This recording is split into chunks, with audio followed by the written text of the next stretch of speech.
चीज़ मैं आपसे पूछना चाहूँगा, वोडाफोन आइडिया की किस्मत शायद ख़राब है या हम ले लेते तो हमारे लिए ख़राब हो जाती है। ऐसा हो सकता है कि आज जो मिष्ठान फूड में 20% का लोअर सर्किट लगा और मैं ये आपको बताऊँगा और आपको सुनना है कि नहीं सर ये बता दो 20% का अपर सर्किट लगा, तो क्या ये सच है? जो कुछ लोगों ने खुशी होकर उस चीज़ को नहीं छुपा दिया। हम कुछ लोग सच्चाई सुनना ही नहीं चाहते हैं। जिस दिन हम सच्चाई सुनने लग गए सब कुछ अच्छा होगा। आर पावर की वीडियो देखकर मुझे कहा लगता है आप निगेटिव हैं। मैंने कहा आपको लगता है यार हम हैं, हमें यकीन है। के लिए एक वोटिंग सिस्टम रखा कि जो भी लोग जिस हिसाब से मुझे देखना चाहते हैं मैं उस हिसाब से आपके लिए हो जाऊँ। फंड क्यों खरीदते हैं? ताकि हमारा 100 रुपये कहीं कहीं अलग अलग लग जाए। अब आप कहने लग जाओ कि नहीं जी 100 रुपये मेरे यहाँ लगा दो, 100 रुपये मेरे वहाँ लगा दो, मुझे ये चाहिए वो चाहिए। क्या म्यूचुअल फंड वाले आपकी बात सुनेंगे?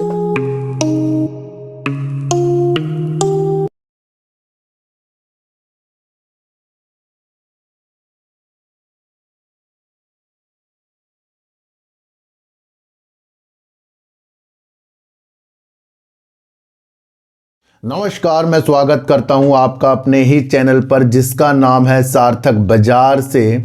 आज बात करेंगे मिष्ठान फूड के बारे में, क्योंकि 100 करोड़ रुपए सेबी ने वापस लाने के जो आदेश दिए हैं और प्रतिभूति बाजार से उसके प्रमोटर और सीएमडी को और कई संस्थानों को बाजार से बैन कर दिया है अगले आदेश तक। उसके बारे में चर्चा करेंगे क्योंकि एक पैनिक स्टॉक है और काफ़ी लोग इसी चीज़ का और अफसोस मनाएंगे कि सर पहले ही शेयर नीचे था, अब ये शेयर और नीचे आ गया। और इतनी गंभीर चीज़ें हैं ये, अगर इसे हम आगे समझेंगे तो धीरे धीरे हमें कुछ चीज़ें पिक्चर क्लियर होती रहेंगी। और बात करेंगे एनटीपीसी के अगले कदम के बारे में, क्या वो ऐसा कदम आगे के लिए रख रहा है, उसकी विधि को भी आज हम जानेंगे।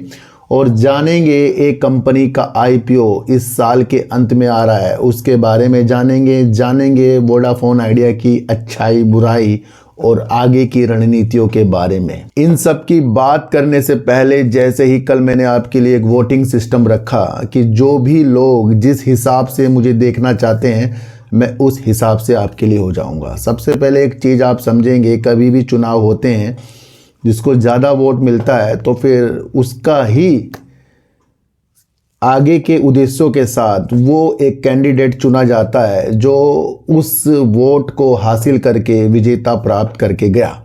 तो सबसे पहले 99.8% लॉन्ग वीडियो के पक्ष में वोट आए हैं और मान लो इससे भी कम है, वो आए, एक दो बंदे थे वो आए हैं कि छोटी छोटी वीडियो के पक्ष में। देखो सर मतलब छोटी छोटी वीडियो के देखने वाले मकसद जो व्यक्ति हैं वो 2% है और बाकी 98% ही अगर हम मान लें तो वो हमारे पक्ष में है।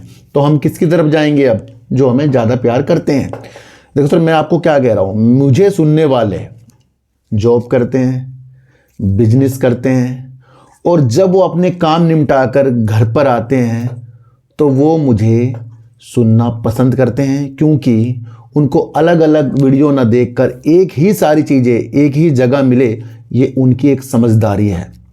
पर कुछ लोगों को ये समझदारी पसंद नहीं आती क्योंकि उनको छोटी छोटी वीडियो चाहिए। भैया एक चीज़ बताओ कि अगर मैं आज 4 शेयरों के ऊपर वीडियो बना रहा हूँ तो ये एक ही बास्केट में आ गया ना। हम म्यूचुअल फंड क्यों खरीदते हैं? ताकि हमारा 100 रुपये कहीं कहीं अलग अलग लग जाए। अब आप कहने लग जाओ कि नहीं जी 100 रुपये मेरे यहाँ लगा दो, 100 रुपये मेरे वहाँ लगा दो, मुझे ये चाहिए वो चाहिए। क्या म्यूचुअल फंड वाले आपकी बात सुनेंगे? तो कहीं ना कहीं जो इस तरीके से छोटी छोटी वीडियो देखने के चक्कर में वो अपने को ठग रहे हैं। वो अगले पड़ाव में कदम रख ही नहीं सकते क्योंकि उनके अंदर वो संयम ही नहीं है कि जब उनको यही नहीं पता है कि 4 वीडियो की वीडियो एक बन रही है तो ये लंबी तो ऑटोमेटिकली हो जाएगी। और हमारी थोड़ी सी मोटिवेशनल चीज़ें हमें और अच्छा करके जाती हैं। भैया चीज़ों को समझो। एक व्यक्ति का काम है कि दिन भर वीडियो बनाना, एक व्यक्ति का काम है वो उसके अपने पर्सनल काम भी है, अपनी जॉब भी है, अपने अलग अलग बिजनेस। तो भैया मैं कैसे इस चीज़ को करूँगा कि मैं दिन रात इस चीज़ के लिए लग जाऊँ? मैं घर पे 4 बजे करीब आता हूँ, उसके बाद मैं तैयारी करके आपके लिए वीडियो, नहीं तो मैं अपनी जो वीडियो अपलोड है ये आपके लिए मैं 2 बजे ना कर देता, 3 बजे ना कर देता। क्यों करता हूँ मैं ये? और जो वीडियो मैं पहले बना लेता हूँ उसे मैं पहले भी अपलोड कर देता हूँ दूसरे चैनल पर। तो इस पर रात को इसलिए वीडियो डालता हूँ, मुझे पता है कि अगर मैं 8 से 9 बजे वीडियो डाल रहा हूँ तो मुझे देखने वाले सिर्फ 4 घंटे बचे हैं, 12-1 बजे तक सब सो जाते हैं, फिर भी लोग मुझे पसंद कर रहे हैं। इसलिए समझो, कुछ चीज़ों को आप समझो, और इकट्ठी चीज़ें मिल रही हैं, अपने में सुधार करना पड़ेगा। एक व्यक्ति ने कल आर पावर की वीडियो देखकर मुझे कहा, लगता है आप निगेटिव हैं। मैंने कहा आपको लगता है यार, हम हैं, हमें यकीन है। क्या मकसद है इसका? एक व्यक्ति ने कमेंट किया कि लगता है आप निगेटिव हैं, क्योंकि उनको आर पावर या कोई भी ऐसी चीज़ जो उनके पास हो या ना हो, या उनको पेनी स्टॉक अच्छे लगते हो, या उन्हें कुछ अलग रणनीति अच्छी लगती हो, तो उन्होंने निगेटिव कह दिया। और मैंने कहा मुझे यकीन है मैं निगेटिव हूँ, मैं तो पागल हूँ, और मुझे समझने वाले वही समझेंगे जो मेरी तरह ही होंगे। तो भैया हाँ, हम निगेटिव हैं, पर चीज़ों को समझो कि अगर मैंने आर पावर में आपको वो खोज कर दिखा दिया जो कुछ लोगों ने खुशी होकर उस चीज़ को नहीं छुपा दिया। हम कुछ लोग सच्चाई सुनना ही नहीं चाहते हैं। जिस दिन हम सच्चाई सुनने लग गए, सब कुछ अच्छा होगा।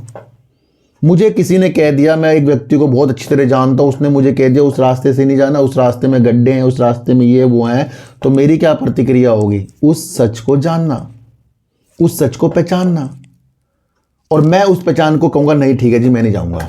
अब मैं ये कहने लग जाऊँ उसको, आप तो बड़े निगेटिव हो, ये शॉर्टकट था, मैं तो यहाँ से निकल जाता, तो वो व्यक्ति क्या सोचेगा फिर?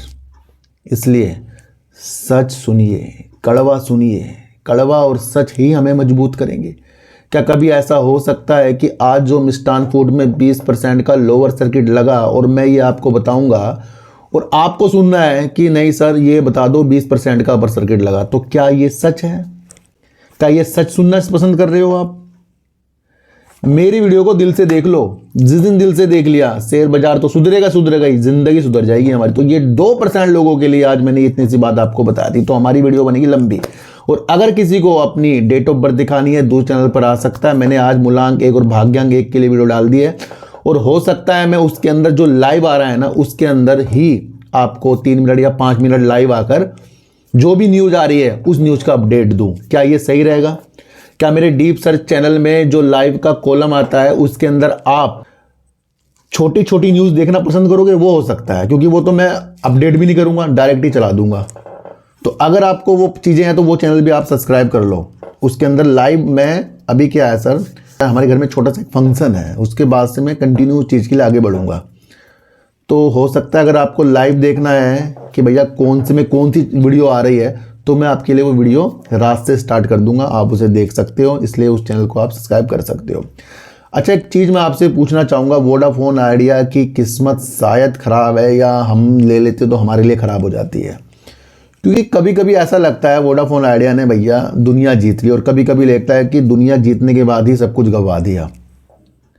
इतने हाई हल्ले इसके एफपीओ में हुए, और वो सफल होने के बाद, और कई निवेशकों का, विदेशी हो या इंडिया के हो, अपनी होल्डिंग बनाने के बाद भी शेयर आज आपको 8-7 रुपये करीब का मिल रहा है। क्या वोडाफोन आइडिया की किस्मत ख़राब है, या हम आपकी किस्मत ख़राब है? पर ये चीज़ें को समझो, ये किस्मत ख़राब होने से पहले ये समझना है कि क्या रणनीति वोडाफोन आइडिया के अंदर है। थोड़ा पॉजिटिव देख लें, थोड़ा निगेटिव देख लें। निगेटिव क्या है सर? AGR due. निगेटिव क्या है सर? 2.5 लाख करोड़ का उस पे कर्ज। निगेटिव क्या है इसके अंदर? 5G अभी तक के लॉन्च नहीं हो रहा है। निगेटिव क्या है इसके अंदर? इसको फंड पैसों की बहुत ज़्यादा ज़रूरत है ना? तो ये इसके लिए निगेटिव हो गया। पॉजिटिव क्या है इसके लिए? पॉजिटिव भी 5G है इसके लिए। जब 5G आएगा, 5G के लिए अच्छा वर्क होगा, तो इसके कस्टमर रुक जाएंगे जो निकल के जा रहे हैं। दूसरा, एफपीओ में अगर GQG पार्टनर तक, मोतीलाल ओसवाल तक के इसके अंदर अपनी होल्डिंग को बना सकते हैं, तो ये हमारे लिए एक पॉजिटिव है, पर वो समय के साथ साथ। तीसरा, अगर हमें समझना है कि PLC जो UK वाले हैं वोडाफोन, और इंडिया के कुमार मंगलम जो आइडिया हैं, तो वोडाफोन आइडिया दोनों प्रमोटर जो हैं इस कंपनी को आगे बढ़ाने के लिए फंड की नीतियों के साथ भी आगे आने की स्थिति हमें दिखा रहे हैं और दिखा चुके हैं। दूसरा, वोडाफोन की जो 3% का स्टेक इंडस टावर के अंदर था, उसका कुछ पैसा या पैसा जो भी है वो इसकी कर्ज उतारने के लिए भी किया जाएगा। अगर ये चीज़ें आपको समझ में आ रही तो ये पॉजिटिव संकेत हैं। और जो एफपीओ में बड़े बड़े निवेशक लेकर बैठे हैं उनके पास समय है, तो पॉजिटिव आपके पास भी यही है। तो वोडाफोन आइडिया संघर्ष तो करेगा ही करेगा, और साथ साथ अगर ये 5G लॉन्च करे तो वो बेटर चांस हमारे लिए हो जाते हैं। वोडाफोन आइडिया 9 दिसंबर को एक मीटिंग करने वाला है जहां पर ये 2000 करोड़ रुपए गुस्से ही जुटाने की कोशिश में लगेगा, चाहे वो इक्विटी के माध्यम हो चाहे डिबेंचर के माध्यम से हो। तो ये एक न्यूज़ निकल कर आई है, इस न्यूज़ को आपको समझकर चलना ही पड़ेगा। देश का अंतिम इस साल का बड़ा आईपीओ आने वाला है, वो आईपीओ है विशाल मेगा मार्ट का आईपीओ। आपको पता है ना, विशाल मेगा मार्ट कपड़े के परिधान जो भी चीज़ें होती हैं एक स्टोर में मिल जाती हैं, आपको पहनने वाली, खाने वाली भी मिल जाती हैं। तो विशाल मेगा मार्ट अपनी आईपीओ की तैयारी कर रहा है और 11 दिसंबर से 13 दिसंबर तक ये आईपीओ खुलने वाला है। और अच्छा खासा ये आईपीओ है क्योंकि भारत के अंदर इसके जो देश भर में इसके स्टोर हैं वो 640 स्टोर से ज़्यादा के हैं। जाना माना नाम है और ज़्यादा से ज़्यादा जो होल्डिंग इसके प्रमोटरों के पास ये जो 96.55% है। तो अब अपनी प्रमोटर अपनी होल्डिंग को सेल करने के लिए आईपीओ लेकर आ रहे हैं जो करीब 8000 करोड़ रुपए करीब का होगा, जो इस साल का एक अंतिम बड़ा आईपीओ आने वाला है। और ये है 11 दिसंबर से 13 दिसंबर तक। तो ये भी नीति हमें पता लगनी चाहिए कि समय समय पर कौन कौन से आईपीओ आने वाले हैं। अब बात करेंगे आईपीओ से पहले जिस कंपनी के ज़्यादा चर्चे थे वो थे एनटीपीसी ग्रीन एनर्जी के। आईपीओ से पहले जो कंपनी अपनी ग्रीन एनर्जी को क्षमता को बढ़ाने के लिए उद्देश्य से आगे बढ़ रही है वो है एनटीपीसी, जहां उसने साझेदारी भी की है। और कंपनी जो अपना 10,000 करोड़ रुपए का आईपीओ लाई है उसके बाद से कंपनी की हलचलें आगे की रणनीतियों में भी लग गई है। कंपनी हाइड्रोजन, ग्रीन हाइड्रोजन के क्षेत्र में, सोलर पवन के क्षेत्र में, नवकरणीय ऊर्जा के क्षेत्र में महत्वपूर्ण कदम बढ़ाने की दिशा के साथ आगे बढ़ने की नीतियों के साथ है। तो कंपनी अपनी दिशा को 2032 तक 60 गीगावाट नवकरणीय ऊर्जा के साथ ही लेकर चल रही है। ये भी एक बेस्ट इसका पॉजिटिव पॉइंट है। अब एक और कौन सा पॉजिटिव पॉइंट आ गया है इसके निकलकर, वो आया है कि इसकी एक और नई योजना जो है आंध्र प्रदेश के अंदर है, जहां पर आंध्र प्रदेश के अंदर ग्रीन हाइड्रोजन हब बनाने के लिए उसके नेटवर्क, ट्रांसमिशन नेटवर्क के लिए करीब 30,000 करोड़ रुपए की योजना एनटीपीसी ग्रीन एनर्जी ने कर दी है। किसके लिए? ट्रांसमिशन नेटवर्क के लिए। वो क्या होता है? एक स्थान से दूसरे स्थान तक जाने वाले जो वायर होते हैं, हाई वोल्टेज जो वायर होते हैं, जिसके अंदर से हाई वोल्टेज वायर के द्वारा बिजली एक स्थान से दूसरे स्थान तक जाती है। जो आपको पता ही है, बड़ा टावर जहां पर तारों के आपको बहुत सारे ऐसे पार्ट मिलेंगे जहां पर एक स्थान से दूसरे स्थान तक बिजली जा सकती है। इसको बोलते हैं ट्रांसमिशन नेटवर्क। और ये महत्वपूर्ण योजना क्यों है? क्योंकि ये राष्ट्रीय ग्रिड से अलग एक मिशन है। राष्ट्रीय ग्रिड आपको पता ही है, वो भी उसी तरीके से एक स्थान से दूसरे स्थान तक बिजली भेजने वाले जो तारों के एक जाल होते हैं, जो हाई वोल्टेज जिसके अंदर से बिजली जाती है, जो भी एक टावर का काम होता है, वो राष्ट्रीय ग्रिड के बिना होगा। इसके बिना करेंगे ये अपना अलग बनाएंगे। बहुत बड़ी चीज़ है ये। एक तो राष्ट्रीय ग्रिड हो गया, जो पावर ग्रिड जिस चीज़ को संचालित करती है। पावर ग्रिड एक बहुत बढ़िया कंपनी है देश की, जो इस तरीके से राष्ट्रीय ग्रिड के लिए वर्क करती है, यानी ट्रांसमिशन लाइनों के लिए वर्क करती है, एक स्थान से दूसरे स्थान तक बिजली ले जाने के लिए वर्क करती है। उस योजना के परे ये परियोजना होगी। ये बहुत महत्वपूर्ण और देश की ये पहली ऐसी एक परियोजना है जो राष्ट्रीय ग्रिड के अलावा नवकरणीय ऊर्जा के लिए ये चीजें की जा रही हैं और उसके लक्ष्य को बढ़ाने के लिए की जा रही हैं। तो एक राष्ट्रीय ग्रिड होता है और दूसरा NTPC green energy Andhra Pradesh में हाइड्रोजन हब के लिए ट्रांसमिशन नेटवर्क का जाल बिछाने के लिए वर्क कर रही है, जिसके अंदर 30,000 करोड़ रुपए तक खर्च होंगे, जो भारत का पहला ऐसा ट्रांसमिशन नेटवर्क होगा। बहुत बढ़िया न्यूज़ निकल कर आ रही है। जो ऐसी चीज़ों को समझेगा। देखो सर, क्या है, हमारा माध्यम है न्यूज़ बताना, और न्यूज़ के साथ साथ थोड़ी सी साइकोलॉजी लगाना, और साइकोलॉजी के साथ साथ थोड़ी सी अपनी ज्ञान की वृद्धि को बढ़ाना। क्योंकि कुछ लोगों को सच सुनना पसंद नहीं है। मुझे बड़ा आश्चर्य नहीं होता कि लोग मुझे कहते हैं, यार किस तरीके से एनालाइज करते हो, यार तुम मुझे ये खरीदने बेचने की चीज़ें नहीं बताते हो। मुझे बड़ा अफसोस नहीं होता मुझे। क्यों? क्योंकि जिसकी जैसी भावना वो वैसी ही चीज़ों के साथ होता जाएगा। अब जिसको सीखना नहीं है तो वो इस चीज़ में अपने सारा समय बिता देगा, कहीं से टिप्स मिल जाए, कहीं से टिप्स मिल जाए, कहीं से टिप्स मिल जाए, और निष्कर्ष क्या निकलेगा? लोगों की दिवालिया बनेगी और ऐसे व्यक्तियों का दिवाला निकलेगा, क्योंकि वो बिना सोचे समझे अपनी चीज़ों को करेंगे। क्यों? क्योंकि उन्होंने पूरा साल निकाल दिया, पूरा महीना निकाल दिया बिना न्यूज को समझे, बिना चीज़ों को समझे, और गलत एंट्री और किसी की आस में एंट्री करके। तो वो व्यक्ति सीखना नहीं चाह रहा था, और जिस दिन वो व्यक्ति सीखने लग गया उसको हर एक चीज़ अच्छी निकलेगी, क्योंकि वहाँ से उसकी प्रतिक्रिया लगती है कि छोटी छोटी कंपनियों से अपना छोटा छोटा दिमाग लगाना, बड़ी बड़ी कंपनियों में अपना बड़ा बड़ा दिमाग लगाना, और जो इस विधि को समझ गया वो काफ़ी आगे तक जाएगा।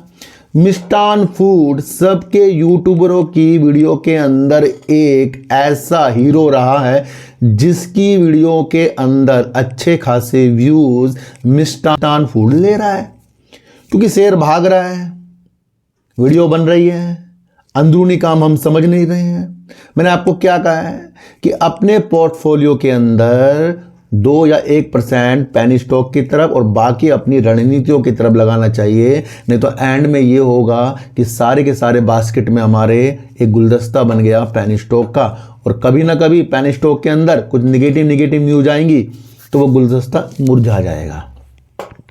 तो अलग अलग सेक्टर की तरफ दिमाग लगाइए। अगर आपकी चीज़ें अच्छी तरफ नहीं गई, यकीनन हम खुद को धोखा दे रहे हैं, और खुद के धोखे के साथ अपने पैसों के साथ भी धोखा कर रहे हैं। इसलिए चीज़ों को जिस दिन आप समझने लग गए उस दिन सब कुछ अच्छा होने वाला है। मिष्टान फूड में आज 20% का लोअर सर्किट लग गया। क्या ये चीज़ें मैं आपको ना बताऊं, या मैं ये बोल दूं कि मिष्टान फूड में अपर सर्किट लग गया? तो सच सुनना है या आपको गलत सुनना है? अगर आर पावर के अंदर कुछ एक चीज़ सच थी वो आपको सुननी थी, वरना काफ़ी लोग कहते हैं मेरे पास भी शेयर है आप भी खरीद लो। भैया ऐसा कुछ नहीं होता है। तो मिष्टान फूड के अंदर क्यों, किस वजह से लोअर सर्किट लगा है? भैया जो चीज़ वित्तीय लेन देनों के अंदर, अपनी वित्तीय प्रदर्शन के अंदर गलत आंकी जाएंगी, गलत दिखाई जाएंगी, और वो इसलिए दिखाई जाएंगी कि जो भी उसके अंदर निवेशक हैं, खुदरा निवेशक, रिटेलर ही हैं, उनको वो चीज़ें अच्छी अच्छी दिखाएं और रिटेलर कूद के उस कंपनी के अंदर आए और प्रमोटर अपनी हिस्सेदारी को बेचकर निकल जाए। ये वो मसला है। क्या मसला है ये कि कंपनी के अंदर जो भी प्रतिबंध सेबी के द्वारा किए जा रहे हैं वो जालसाजी, गबन, या पैसों की हेरा फेरी, या वित्तीय प्रदर्शन जो चीज़ें हैं वो गलत तरीके से लगाना, या फिर प्रमोटर और अन्य जाली संस्थाओं के साथ मिलकर शेयर प्राइस को अलग ढंग से ऊपर या अलग अलग चीज़ों के साथ दिखाना, जो एक तरीके से धोखा साबित होता है। तो ये सेबी की एक चीज़ है जहां पर उसने जो जांच की है, और कंपनी और प्रमोटर सहित 5 संस्थानों को भारतीय प्रतिभूति बाजार से बैन कर दिया है अगले आदेश तक। और वो इसलिए किया है कि कहीं ना कहीं सेबी को जांच के द्वारा पता लगा कि कुप्रबंधन, यानी कि अंदर की जो मैनेजमेंट था वो कहीं ना कहीं लेन देन के लिए जो चीज़ें कर रहा था वहाँ पर कुछ चीज़ों के अंदर हेरा फेरी हुई है। तो ये वो मसले हैं जिस मसले को आपको समझकर चलना पड़ेगा। और यहाँ पर आपको देखना पड़ेगा कि प्रमोटर जो है एकमात्र नीतीश कुमार ने जुलाई और अगस्त में करीब 50 करोड़ रुपए करीब के शेयरों को बेचा और उनको इससे बेनिफिट हुआ। सेबी ये भी देख रहा है कि कहीं ना कहीं जो प्रमोटर हैं, जो भी संस्थानें हैं, इसके अंदर रिटेलर निवेशकों को जाल फंसाने के जाल के अनुसार ये चीज़ें कर रही हैं। और यहाँ पर ये भी देखने को मिला कि कहीं ना कहीं प्रमोटर की हिस्सेदारी मार्च 2024 तिमाही से कम होती जा रही है। तो ये सेबी ने भापा कि रिटेलर के अंदर जिज्ञासा जगाकर फिर यहाँ से प्रमोटर निकल रहे हैं। ये एक बड़े ही चीज़ें आपको समझकर चलनी पड़ेगी। तो करीब 100 करोड़ रुपए करीब का ये मामला था, और ये वापस लाने के लिए ऐसे नोटिस जो हैं सेबी के द्वारा जारी किए गए, और 100 करोड़ रुपए का जो ये गबन था, ये जो चीज़ें थी, इसको वापस लाने के आदेश दिए गए हैं। और सेबी ने ये भी कहा है कि प्रमोटर सहित जो अन्य और 24 संस्थानें हैं उनको भी नोटिस जारी किया गया है और पूछा गया है कि क्या कार्रवाई ना की जाए। अब ये कारण बताओ नोटिस भी सेबी ने जारी कर दिया है। तो बैन किस किस को किया है? प्रमोटर और अन्य 5 संस्थानों को बैन किया है, जहां पर ऐसा प्रतीत हो रहा है कि दोनों आपस में मिलकर रिटेल निवेशकों के बस यही कहेंगे कि पैसे बर्बाद करने की चीज़ों के साथ हैं। तो ऐसी कंपनियां जहां पर हमें देखने को ये भी मिला था कि ये गुजरात के अंदर एथनॉल के लिए भी वर्क करेंगे, ऐसी भी आपको ने न्यूज़ देखी होगी, है ना। तो ऐसे कंपनी काम भी सही कर रही है, प्रॉफिट भी कंपनी कर रही है। पर होता क्या है कि जब ऐसे मसले कभी भी किसी भी कंपनी के लिए आएंगे तो भाई कंपनी तो लोअर सर्किट लगाएगी। अब कंपनी के अंदर से जो भी बयानबाजी होगी, जो भी चीज़ें होंगी, अब हमें उसका रूप भी देखना है, क्योंकि इससे पहले ये भी चीज़ें बीसीजी के साथ भी की थी। अब बीसीजी कहाँ से कहाँ गिर गया था, अब बीसीजी अपने में सुधार कर रहा है। मिष्ठान फूड के साथ अब ये चीज़ें हुई हैं जहां बैन की स्थिति आई है। अब क्या पता आगे जाकर और क्या क्या चीज़ें सेबी को नजर आए। तो क्या होता है, ये मसले लंबे हो जाते हैं थोड़े से, इसलिए एक ही शेयर पर डिपेंड हमें बिल्कुल भी नहीं रहना है। सेबी ने यह भी पाया कि मिष्ठान फूड फर्जी खरीदारों और आपूर्तिकर्ताओं के साथ ट्रेडिंग में शामिल थी। तो ये बड़े गंभीर आरोप हैं और इसके ऊपर अब कब तक की चीज़ें ये लोअर सर्किट में लगे या कुछ अलग चीज़ें मिष्ठान फूड के साथ आएँ तो वो देखने का विषय बन जाता है। तो हमेशा ध्यान रखें, कोई भी ट्रेन पटरी पर नहीं है। शेयर बाजार एक ऐसी चीज़ है जहां पर हमेशा ट्रेन आपको पटरी पर नहीं समझनी है, यानी कि कंपनी कभी भी किसी भी कंपनी के साथ, किसी भी ग्रुप के साथ, चाहे वो छोटा हो चाहे वो बड़ा हो, उसकी ट्रेन पटरी से उतरेगी। अब जब ट्रेन पटरी से उतरती है वहां पर आपके व्यू बनने चाहिए, और जब वो ट्रेन पटरी पर चल रही है वहां पर भी आपके व्यू बनने चाहिए। इन दोनों नीतियों को ही आपको समझना है, उस अनुसार आपको अपना निवेश करना है। देखो सर, शेयर प्राइस या आपका कहाँ से खरीदें कहाँ पर बेचें, या बताना तो बहुत आसान है, सबके लिए सब बता देंगे। मुसीबत तो वहां है कि लोग न्यूज को नहीं समझते। अडानी ग्रुप अमेरिका की न्यूज से ही गिरा है ना, क्या हुआ, पासे पलटे। पेटीएम आज 1000 के आंकड़े को छू रहा है, क्या हुआ था, न्यूज आई थी उस वक्त, बेकार न्यूज आई थी, इसलिए उसने 310 रुपए के भी लो दिखा दिए थे। आज 1000 रुपए में अचंभित। ये वो साइकोलॉजी होती है जिस साइकोलॉजी को पकड़ना होता है। शुरुआती तौर पर ही मैं आपको एक चीज़ बताऊं, जब पेटीएम के साथ ये चीज़ें हो रही थी, सब उसके ऊपर एक से ये इल्ज़ाम लगा रहे थे, तभी मैंने इसकी साइकोलॉजी पकड़ ली थी। पर सबको बतानी चीज़ें भी नामुमकिन सी हो जाती हैं ना, फिर कहेंगे जैसे टिप्स दिए जा रहे हो, ये करे जा रहे हो, इसलिए फिर मैं रोक लेता हूँ कुछ सारी चीज़ों को। चेहरे से ही पता लगता है बंदे के भैया अगला कदम क्या है। शेयर बाजार में चेहरे पढ़ने भी आपको सीखने पड़ेंगे, क्या कंपनी के बयान है, क्या कंपनी कह रही है, वो सारी चीज़ें आपको आपकी अपनी साइकोलॉजी बताएगी। अब कैंडल चार्ट है, लोग माहिर क्यों है कैंडल, देखो होते माहिर क्यों हैं, क्योंकि उनको कैंडल की चीज़ें पता लग गई है, उनके माइंड में आ गई है वो। अब 10 में से 4-5 बार तो उनकी सही हो जाएगी, क्योंकि जो सही नहीं होगी बाकी वो स्टॉप लॉस लगा लेंगे, इसलिए वो कामयाब हैं। कैंडल चार्ट वाले जो चार्ट की एनालाइज करते हैं वो साथ साथ स्टॉप लॉस भी लगाते हैं। मतलब उन्होंने कोई एनालाइज कर ली, अब उनका मिनिमम छोटा सा एक स्टॉप लॉस जरूर लगाएंगे वो। अगर वो हिट हो गया तो वो बैठ जाएंगे, अगर हिट नहीं हुआ तो वो प्रॉफिट को जाने देंगे जहाँ तक कि जा रहा है। तो सबसे पहले अपने एक लॉस की चीज़ों को भी हमें समझकर चलना चाहिए। सबसे पहले अगर हम निवेशित हो रहे हैं कोई सी भी कंपनी में, उसके वजूद को भी हमें समझकर चलना पड़ेगा। अगर हाई देखें मिष्ठान फूड का तो करीब 26 रुपये 40 पैसे का हाई था, लो साल भर का कितना है, 11 रुपये 80 पैसे का। तो शुरुआती दौर में भागा, न्यूज बेस भागा, जो भी चीज़ें उस हिसाब से भागा। फिलहाल तो ये सेबी वाले नियम जो हैं बहुत बड़े हैं, और इस नियमों के अनुसार ही मिष्ठान फूड आज लोअर सर्किट की तरफ है। चीज़ों को जो समझता गया वो अच्छा होता जाएगा।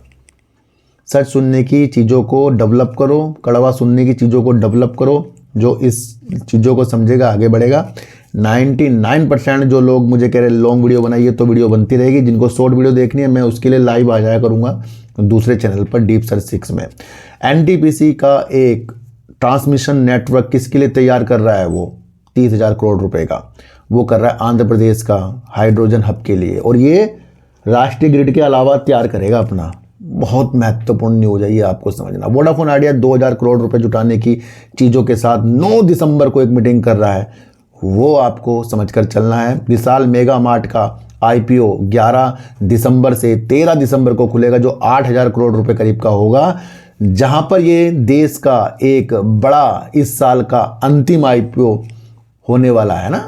अंतिम मतलब बड़े आईपीओ में शामिल होने वाला है ये, सबसे बड़ा तो नहीं है, उसमें शामिल होने वाला है। तो विशाल मार्ट का आपको पता ही है, मेगा मार्ट की 640 इसके स्टोर हैं, से ज़्यादा हैं, और अब ये जो पैसा इकट्ठा करेगा ये अपनी और क्षमता को बढ़ाएगा। उन चीज़ों को आपको समझकर चलना है। तो आज की वीडियो आपको कैसे लगी एक बार मुझे बताना।